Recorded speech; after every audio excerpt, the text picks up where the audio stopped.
Alam po ninyo, nagtataka nga ako kung bakit sila nag-file ng petition for certiorari and prohibition sa Korte Suprema, samantalang sinasabi nila na handang-handa naman sila na harapin itong impeachment trial. At kung hindi ako magkakamali, ito yung kinumpara pa ng ating Vice Presidente sa magjowa ba? Parang ganon, kung hindi po ko... sabi niya, mas masakit pang hiwalawayan ng jowa, ng boyfriend o girlfriend kesa sa ma-impeach. Kaya nga po, so parang she was trying to tell us na parang baliwala lamang ito. Tapos ngayon, parang gusto nilang pigilan ang impeachment. Kung hindi po niya ito paliliwanag ng maayos, hanggang ngayon at sa isip ng ating mga kababayan, ang questionabling pangalan na Mary Grace Piatos ay patuloy na magiging questionable. Kaya sa tingin ko, bakit nila kailangan gawin to kung hindi sila natatakot sa merito ng impeachment complaint? Enzo Recto, kalaban ang katiwalian at kasinungalingan, kakampi sa katotohanan at kabutihan. Nangangatog na daw sa takot itong si Sara, ayon po kay Congressman Joel Chua. Bakit niya po ito nasabi, mga kabunyog? Dahil po, mga kabunyog, kung dati sa press con ni Sara, tila wala siyang pakialam sa mangyayaring impeachment trial niya at may pabiru-biru pa itong nalalaman na tila hindi siya nag-aalala dito. Anyway, yun ang akala natin, mga kabunyog. Pero ang katotohanan pala, mga kabunyog, nababalisa na pala ang mga ito dahil sa paparating na paglilitis. Dahil po, mga kabunyog, hahalata naman sa kanilang mga galaw, di na magkanda o gaga ang mga abogado ni Sara na subukang pigilan ang nasabing impeachment trial. Naglabas pa sila ng temporary restraining order sa Korte Suprema para lang pigilan ang pag-arangkada nito. Kung hindi talaga natatakot itong si Sara, dapat ay hinahayaan na lang nila itong mangyari at hindi nagagawa pa ng paraan para pigilan ito, di ba? At isa pa, baka ang kinakatakot pa niya ay baka makalkal ng Senado ang mga baho niya, lalo na ang mga ebidensya ng pagnanakaw niya ng pera sa kaban ng ating bayan. Anyway, para po sa iba pang mga sinabi ni Congressman Chua, pakinggan po natin ang kanyang pahayag. Tante Congressman, good morning po sa inyo, sir. Good morning, Kong. Hi, good morning Doris and Alvin, at mabuhay po kayo. Buhay din po kayo, Congressman Joel. Mahingi po ng reaksyon. Finally, nag-file na po na ang kampo ni Vice President Sara sa Korte Suprema questioning the impeachment process and even wanted to nullify. Wala daw yan, may technicality dyan. Walang bali. Walang bali yan. Oo. Alam po ninyo, nagtataka nga ako kung bakit sila nag-file ng petition for certiorari and prohibition sa Korte Suprema, samantalang sinasabi nila na handang-handa naman sila na harapin itong impeachment trial. At kung hindi ako magkakamali, ito yung kinumpara pa ng ating Vice Presidente sa magjowa ba? Parang ganon, kung hindi po ko... sabi niya, mas masakit pang hiwalawayan ng jowa, ng boyfriend o girlfriend kesa sa ma-impeach. Kaya nga po, so parang she was trying to tell us na parang baliwala lamang ito. Tapos ngayon, parang gusto nilang pigilan ang impeachment. Alam po ninyo, Alvin, Doris, ito pong proseso ng impeachment ay ginagawa po natin. Ako po naniniwala, ito na rin po yung pagkakataon para maipaliwanag niya yung mga akusasyon labang sa kanya. This is the proper forum. So ngayon, kung hindi po niya ito paliliwanag ng maayos, hanggang ngayon at sa isip ng ating mga kababayan, ang questionabling pangalan na Mary Grace Piatos ay patuloy na magiging questionable. Kaya sa tingin ko, bakit nila kailangan gawin to kung hindi sila natatakot sa merito ng impeachment complaint? Tama, opo. Pero ang kini-question ata nila, parang may ini-insert sila na issue na dahil nagkaroon na ng unang impeachment complaint noon pang December 2024, therefore dapat ban na or tumawid na kasi ng 2025 yung naisampa ninyo sa Senado, covered na raw ng 1-year ban. Parang ganun na sinasabi nila. Kaya moot ano yun, hindi daw yun valid. Alam po ninyo, mali po yung kanilang interpretation. Kasi maliwanag po doon po sa aming rules. Nakalagay po dyan, no impeachment proceedings shall be initiated. Tandaan po ninyo yung word initiated. Against the same official more than once within a period of 1 year. Pag hindi pa umabot sa 1 year, pasok pa. Hindi, yung keyword is initiated. Yan, okay, makikita rin po natin dun sa nasabing rule, ano ba itong initiated? Sabi po dito, impeachment shall be initiated by the filing and subsequent referral to the Committee on Justice. Ang nangyari ay filing pa lang. Hindi pa naman po nare-refer yung tatlo sa Committee on Justice. So hindi pa po natin masasabi na nagkaroon na po ng initiation.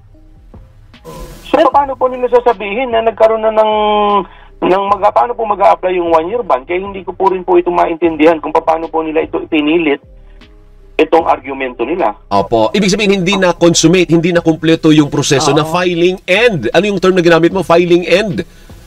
Subsequent referral. Yung subsequent referral, hindi nagawa ng Secretary General. Kaya which means, hindi kumpleto yung proseso. Tama?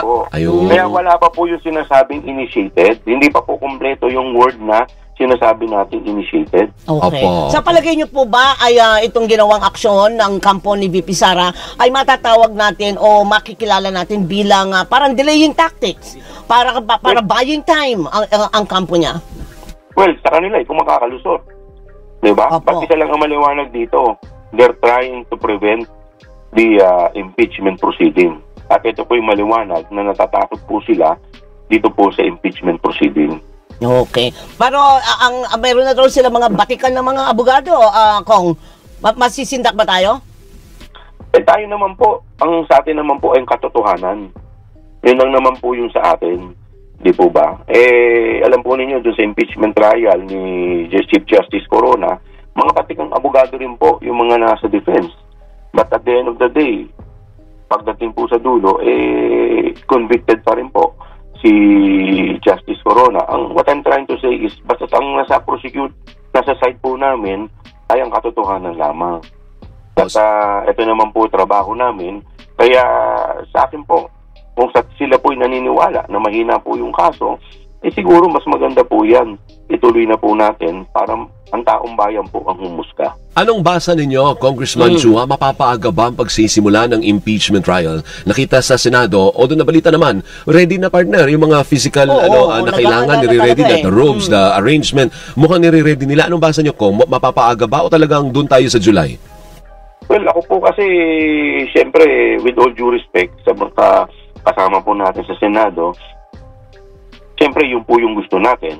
But at the end of the day, yung mga ganitong pong klaseng mga legal maneuverings na ginagawa po ng kampo po ni VP Sara, isang pagpapakita lamang na talagang they're trying to do everything para po hindi matuloy to, madelay, at siguro kung hanggat maaari, wag na ito totally matuloy.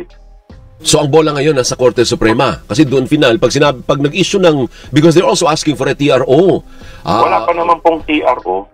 So sa akin ang bola ay nasa Senado pa rin. But at the end of the day, syempre dapat siguro aksyon na ito ng ating mga senador. Pero paano kaya yun pag nag-issue ng TRO o di tigil lahat? Correct. Wala po tayong magagawa. Yun po talaga ang magiging sistema niyan. Kaya nga po sinasabi po natin, bakit kung sa tingin nila, naniniwala sila na mahina yung aming allegations o mahina yung impeachment complaint, ba't nila gagawin yung ganitong mga klaseng legal maneuverings? Opo. But at the same time also, may panawagan ba ang prosecution team o yung Kamara sa Korte Suprema? Ano ang gusto ninyo sabihin sa Korte Suprema? Well, ako naman po naniniwala sa credibility ng ating mga justices sa Korte Suprema. Hindi naman po natin kailangan manawagan sa kanila dahil ako po naniniwala na alam naman po nila kung ano po talaga ang kanilang gagawin dito. Okay. Anyway, sige. So just in case lang matuloy, the last time we talked to you, which was 2 weeks ago or 1 week ago, hindi pa ikaw mo na-atado, hindi pa na-assign. Ano po? Ano na yung development in terms of assignment sa mga prosecutors? Anong napunta sa inyo, Kong? Ang pinipili ko po ay yung Article 2. Sana. So yun. Kasama po dyan sa mga pumili po niyan si Congresswoman Luistro at si Congressman Ako. So okay na yan, nahati na, napartisyon nyo na? Well, hindi pa officially kasi nung last na nagkaroon kami ng meeting ay sinabi sa amin kung saan ninyo mas gusto, kung anong komportable ng bawat isa, siguro magbigay ng suggestion at yun nga po yung aking pong minungkahi. Ano po ang Article 2? Yung Article 2 po, ito po ay patungkol sa confidential fund dahil ito naman po ay dumaan na sa ating committee at medyo kahit papano ay medyo alam na rin po natin yung sistema. Opo. Ngayon, kung may nervasa ano sabi ko, Fortune Law Office yung Vice President Sara. Sino naman ang private prosecutor ng House of Representatives? Hanggang ngayon po, pinipili pa rin po dahil siyempre kailangan din po namin na masiguro na yung mga kasama po namin dito ay talagang yung dedication ay 100% po. Apo, ilan bang kukunin natin na private prosecutor? Siyempre magbabayad po tayo, hindi ba? Hindi pa po namin masabi kung per article kukuha kami. Okay. Or may overall na hahawak tapos siguro mag-a-assign na lang. So, yan po ay something na dapat pa po namin pag-aralan. Pero definitely, babayaran po natin. O kailangan na maghanap tayo ng pro bono, walang budget. Yung camera. Marami naman po nag-a-apply ng pro bono pero hindi pa po namin napag-uusapan yung mga talaga? So may nag-a-apply na gustong tumulong, Kong? Well, maganda rin pong resume yun na naging part sa bagay. yeah. Kung sa bagay. Can you give us an example? May mga kilalang tao ba na nag-a-apply at nag-o-offer ng kanilang trabaho? Hindi pa po namin po pwedeng i-debunk kasi okay. Mamaya hindi po ma-consider, mapapakikawawa naman. Pero lumalabas ba sa TV? O lumalabas sa social na dati po naging part ng impeachment. Gano'n. So may experience na doon. May mga nabanggit din po mga names na are willing to help na naging part at may mga experience po sa impeachment proceedings. Tinatanong ko lang kasi yung sa kabila na bulgar na kasi na Nervasa for matindi din yun, Congressman Chua, di kampanilya yun. Opo, tayo naman po ay lahat naman po yan matitindi.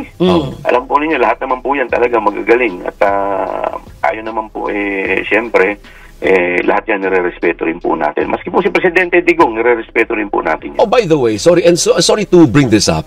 Di ba ikay re-electionist? Kung sakasakali lang na hindi ka pala rin na maging congressman ulit ng Maynila, what happens to you as a prosecutor of the House of Representatives? Will you remain as a parang retained ka nila? Kasi abogado naman si Congressman Chua. O paano ba mangyayari? Nasa choice na po yan ng House leadership kung tayo po ay i-retain nila bilang part ng private lawyers. Dahil definitely hindi na po tayo po pwedeng maging part ng prosecutor as House of Representative member. Opo, pero gugustuhin nyo po na ma-retain kayo, Kong? Tingnan natin. Thank you. Maraming salamat po, Congressman. Thank you for your time, sir. Bunyog, halikan na kasama ka. Bunyog, kapag buklod ay may pag-asa. Luzon, Visayas, Mindanao, isa ang pananaw. Sa bagong Pilipinas ang bunyog isisigaw. Bunyog.